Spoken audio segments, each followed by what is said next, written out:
Bonjour les amis. Aujourd'hui, on va parler de ces rebondissements autour du dossier SCC, sa prise de position. On en a parlé à la fin de cette semaine, de la semaine passée, voulais-je dire. On a parlé du dossier de l'SCC qui n'a qui n'a pas été clair dans sa position, puisque ils n'ont pas dit qu'ils étaient pour le changement de la Constitution. Ils n'ont pas dit non plus qu'ils étaient contre. Ils étaient d'accord d'une certaine façon en citant quelques articles de la Constitution, qu'on puisse y réfléchir et qu'on puisse prendre en compte l'opinion des Congolais. Sauf que l'opinion du Congolais, on sait, lors du référendum, les Congolais pourront s'exprimer à cet effet. Ils pourront dire soit qu'ils sont pour cette constitution ou qu'ils sont contre. À ce moment, celle-ci va soit être adoptée ou être rejetée. Mais ce qui m'a personnellement laissé perplexe, c'est leur position d'associer toute démarche contre un dialogue. Ils ont dit que avant toute démarche, par rapport à la Constitution, il faut que les Congolais se mettent ensemble, qu'on fasse un dialogue inclusif. Et puis, à la fin, on pourra, à ce moment-là, voir si on va vers le changement ou pas de la Constitution. Et à ce moment-là, on pourrait voir la suite. La position que j'ai décriée hier, puisque je trouvais cette façon de voir les choses, c'est vrai que quand ils ont parlé qu'on pourrait y aller voir la Constitution, prendre l'aspect d'évaluer la possibilité d'un référendum et que les peuples se décident, oui, tout à fait d'accord. Mais associer ça à une démarche d'associer des rebelles, puisque dans un dialogue inclusif, il va falloir appeler les Kabila, les Nanga, puis les Bissimois, puis tout ce monde-là qui sont en train d'endayer des Congolais présentement là, qu'on les appelle pour venir les associer à cette démarche du changement de constitution. C'est ce qui est très grave. Et en même temps, souvenez-vous, ceux qui veulent qu'on change, qui ne veulent pas le changement de la Constitution, quand vous regardez de près, ils ont déjà eux-mêmes enfreint la Constitution en cours.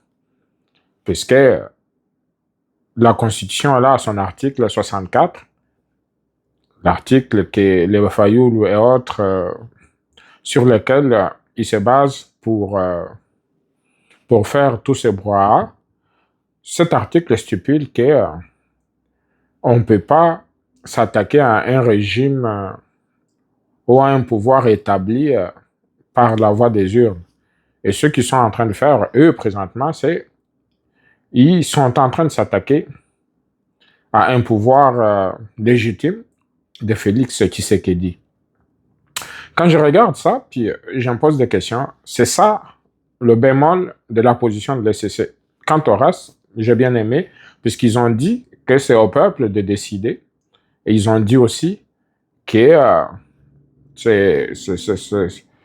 c'est pas anticonstitutionnel que de regarder cette façon de voir. Mais là, après ça, leurs alliés naturels, jusque-là, l'Église catholique n'a pas encore parlé.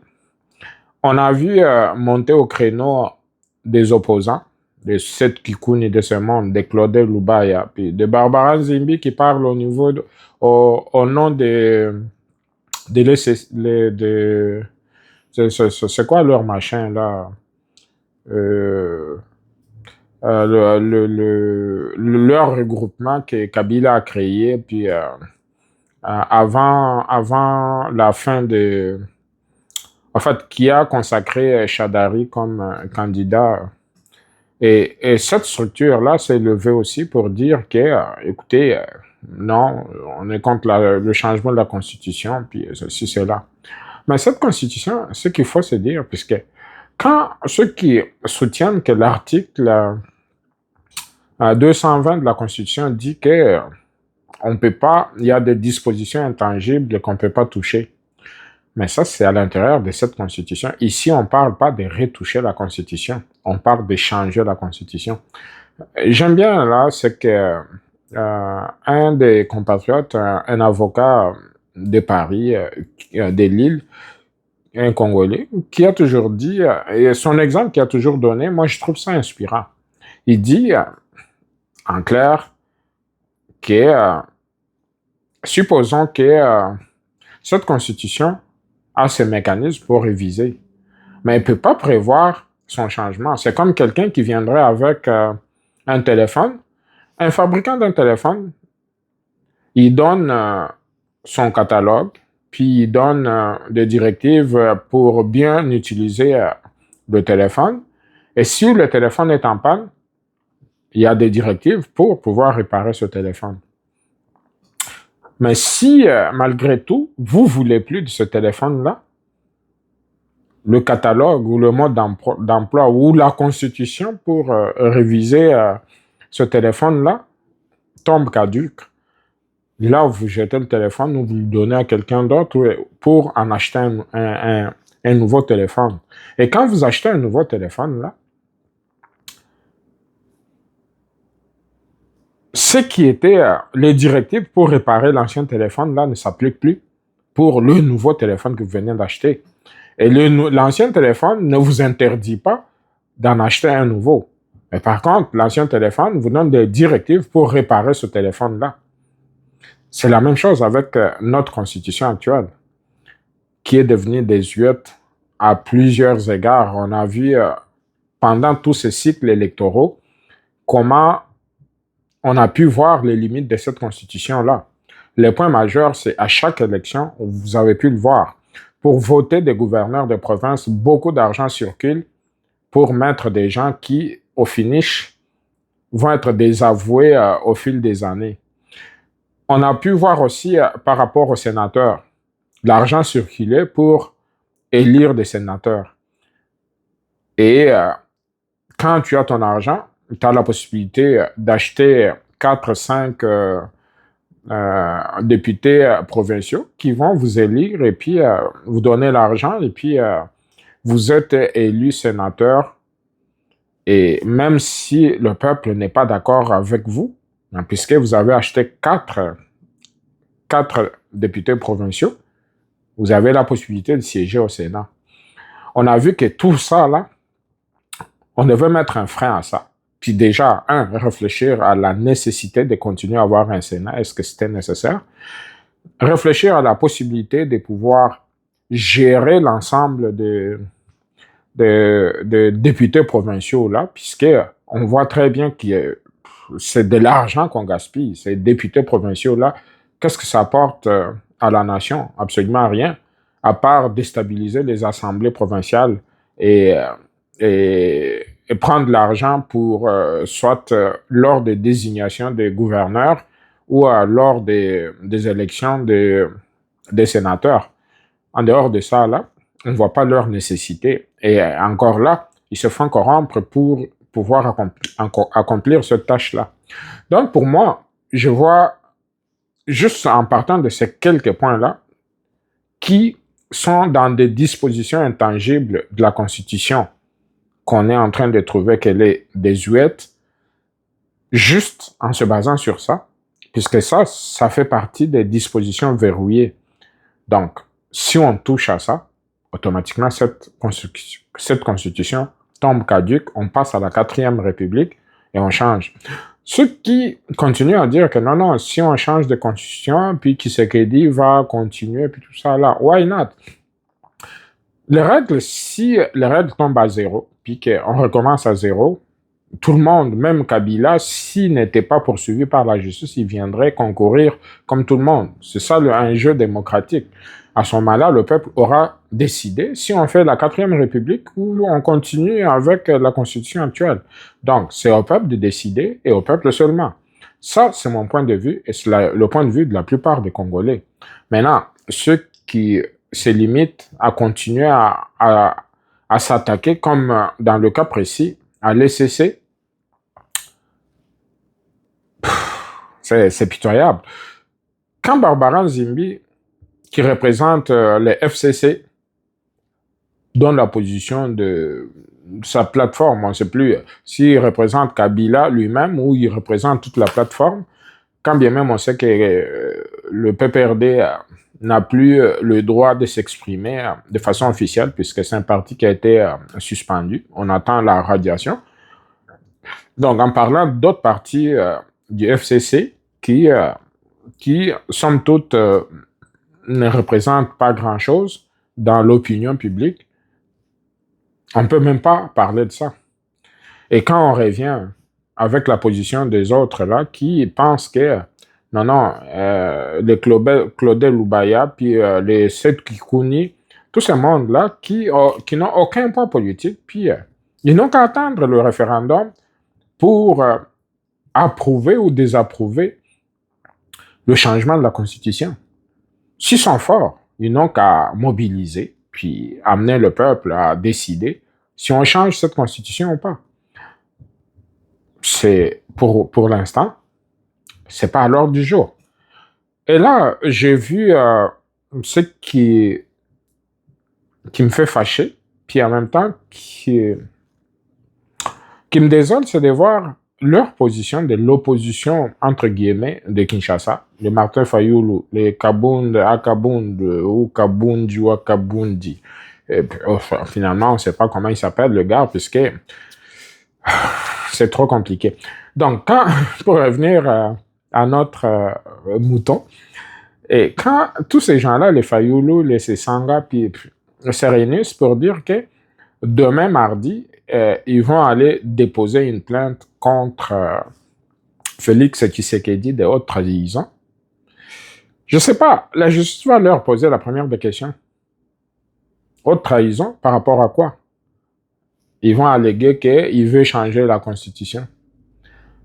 Est-ce qu'il y a quelqu'un d'entre vous, là, à moins que moi, quelque chose se soit passé et que j'étais endormi, est-ce que avez-vous entendu une loi déposée au Parlement qui stipule qu'on veut changer la Constitution? Je pense pas. Mais vous allez dire que Tshisekedi veut changer la Constitution et puis c'est un acte de haute trahison. Encore là, il faut le prouver. Hein. Pourquoi mettre la charrue avant le bœuf? Puisque c'est sûr que ça va arriver, qu'on va débattre d'une nouvelle constitution. Mais pour l'instant, je n'ai pas vu là où le président Tshisekedi a ordonné au Parlement ou là où le Parlement a siégé pour parler d'une nouvelle constitution. Mais quand ces gens-là s'amènent demain devant la Cour, je me pose la question, c'est pour donner quelle preuve pour étayer leur argumentation. Leur argumentaire va se limiter à dire que le président Tshisekedi a l'intention de changer la Constitution, donc c'est un acte de haute trahison. Mais sauf que ce qu'ils ne disent pas, leurs associés dans ce forfait, Kabila, Matata Ponyo, Moïse Katumbi, tous ces gens-là, les Américains ont pu le prouver dernièrement et dans un rapport de l'ONU pour ce qui est de Katumbi, un rapport de l'ONU a pu prouver que Katumbi était un financier aussi du M23. Et ces gens-là, qui sont en train de trahir la nation, ne sont jamais poursuivis. Je n'ai pas vu là où Martin Fayoulou et son associé Sessanga et Kabund allaient déposer une plainte, que ce soit à l'international, contre Paul Kagame, qui est le maître à jouer dans le massacre de l'Est, là, ou contre le M23. Non, ils n'ont jamais déposé une plainte contre ces gens-là. Mais là, ils veulent nous distraire en déposant une plainte contre un président élu démocratiquement et qui est en plein mandat.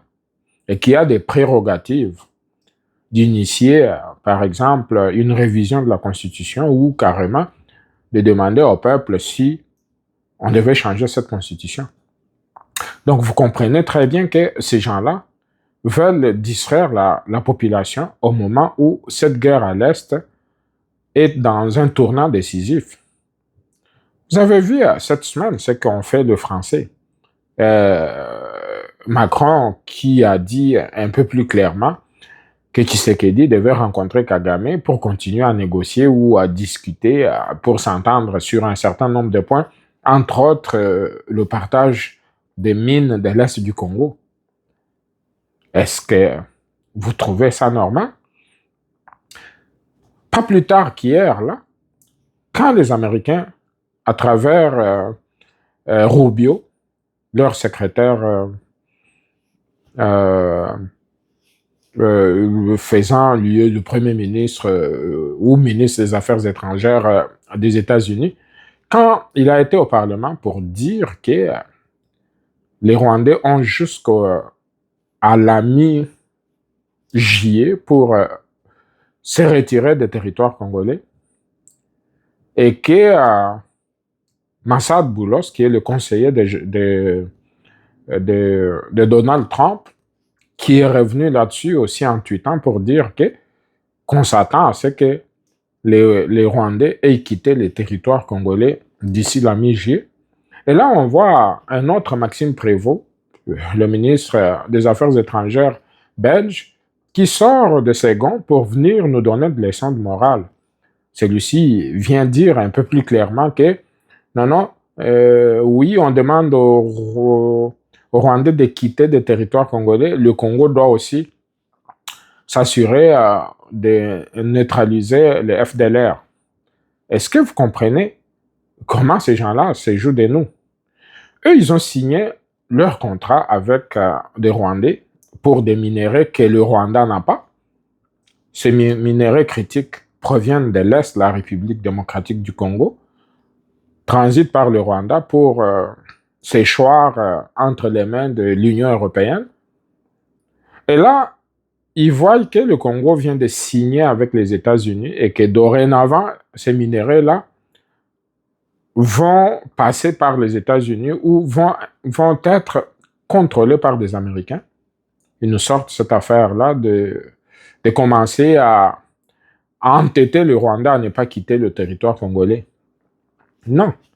Et c'est une des raisons pour moi que je dis un peu plus clairement que le président Tshisekedi est en train de gagner cette guerre et ce n'est pas le moment de le changer l'année prochaine pour mettre quelqu'un d'autre qui pourrait se faire acheter par des Rwandais, puisqu'on sait très bien les Katumbi sont derrière le Rwanda, puis les Kabila et tout ce monde-là ont beaucoup d'argent. Ils risquent de financer un candidat corrompu qui risque de vendre la position du Congo, puis d'adoucir cette victoire certaine qu'on est en train d'engranger. Donc, à mon avis, on devait laisser le président Tshisekedi continuer ce combat jusqu'au bout. Pourquoi ça dérange certains Congolais que Tshisekedi reste là pour quelques années encore? Puisque, souvenez-vous, là, la nuit où ces gens-là ont pris Goma, plus de 10 000 Congolais, je dis bien 10 000 Congolais, ça a été documenté par toute la communauté internationale, 10 000 Congolais ont été assassinés dans une nuit. Et ça, on n'est pas prêt d'oublier ça. On n'est pas prêt d'oublier ce massacre, on n'est pas prêt d'oublier qui est le commanditaire. Le commanditaire principal, le Rwanda, il a utilisé qui? Il a utilisé Joseph Kabila, il a utilisé les Corneille Nangaa et consorts. Et aujourd'hui, on vient nous dire qu'on doit s'asseoir pour étudier la possibilité de pouvoir partager avec le Rwanda des mines qui sont en République démocratique du Congo. Ça, quand les Belges nous disent qu'on doit neutraliser les FDLR pour que les Rwandais quittent nos territoires, j'aimerais poser la même question à Maxime Prévost. À l'époque, des nazis. On sait très bien que la Belgique avait été annexée à l'Allemagne et que les militaires nazis contrôlaient le territoire belge et français. N'eût été l'intervention des Américains et des Canadiens, puis de la communauté internationale pour mettre fin à cette guerre. Dites-moi, est-ce que s'il y avait une possibilité de récupérer des territoires occupés par des nazis, et que les nazis viennent dire que non, non, nous, avant de quitter la Belgique, on a dépensé beaucoup d'argent pour prendre possession de la Belgique. Donc, la Belgique devait nous dédommager ou devait accepter de nous donner une partie du territoire belge. Est-ce que les Belges seraient d'accord avec cette position? Je ne peux pas comprendre que dans le cas du Congo, ces gens-là viennent pour nous dire que, écoutez, en répondant au tweet de Massad Boulos, que Maxime Prévost puisse affirmer que non, le Congo doit aussi retirer, doit absolument neutraliser les FDLR. Comment vous voulez? Est-ce qu'il était concerné d'abord par cet avertissement des Américains? Non. Ça s'adressait à Kagame et au Rwanda. Mais comment se fait-il que cet individu de Maxime Prévost se mette à répondre à Massad Boulos ou indirectement à la République démocratique du Congo pour dire que nous, on doit neutraliser les FDLR? Déjà en partant, les FDLR dont on parle sont situés dans des territoires qui sont sous contrôle du Rwanda. Comment voulez-vous que le Congo traverse les lignes pour venir neutraliser les FDLR pour faire plaisir à la Belgique ou au Rwanda? Vous comprenez très bien que c'est un jeu inégal auquel nous sommes confrontés et que cette histoire doit absolument connaître un dénouement. Et le dénouement, c'est quoi? C'est que Tshisekedi doit rester au pouvoir pour nous finir cette guerre, puisqu'il est sur la bonne voie, aidé par des Américains, certes, mais nous aussi, on se doit d'être vigilants puis de regarder et de protéger nos propres intérêts. Ce que le président Tshisekedi fait très bien à date. Donc, on a intérêt à bannir cette histoire-là de... En fait, de toute façon, moi, j'attends voir demain, là, quand Martin Fayoulou et sa bande vont se présenter devant la cour demain, qu'est-ce qu'ils vont dire? Et tu sais, quand tu accuses quelqu'un et que tu ne peux pas prouver, puisque s'ils vont venir demain dire que le président Tshisekedi doit être accusé de haute trahison pour avoir entrepris de changer la Constitution, on va leur demander, avez-vous des preuves? À ce moment-là, il n'y en aurait plus. Et le camp du gouvernement peut les poursuivre pour déclarations mensongères ou des accusations mensongères. Et ça pourrait se retourner contre eux. Puis à ce moment-là, ils vont crier non, justice instrumentalisée. Mais quand eux, ils posent des actes qui, somme toute, ne correspondent pas à la vérité sur le terrain, c'est pas grave. C'est pas grave du tout. Donc, moi, ce que j'aimerais, c'est qu'ils aillent jusqu'au bout avec leur démarche, que la justice puisse trancher. Et que ceux d'entre eux qui ne pourront pas démontrer un peu plus clairement que le président Tshisekedi a trahi le Congo puissent être poursuivis à leur tour. Donc voilà ce que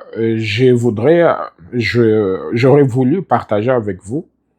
Je pense que c'est un peu plus clair que sur ce sujet, on doit continuer à appuyer le président Tshisekedi, à l'encourager à pouvoir nous finir cette bataille au plus vite possible, puisque le Congo a besoin absolument d'un changement.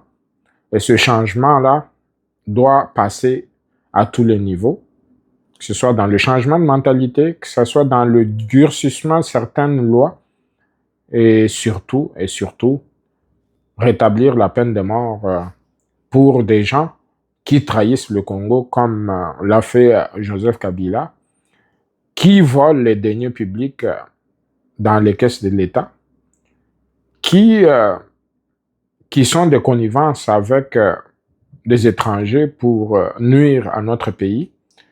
Tout ceci doit figurer dans la nouvelle constitution qu'on appelle de tous nos voeux. Donc, continuez à vous abonner. On apprécie ce que vous faites avec nous.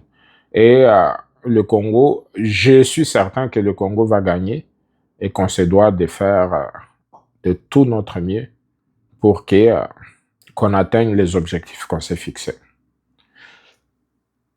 Bonne soirée à tout le monde et puis à la prochaine.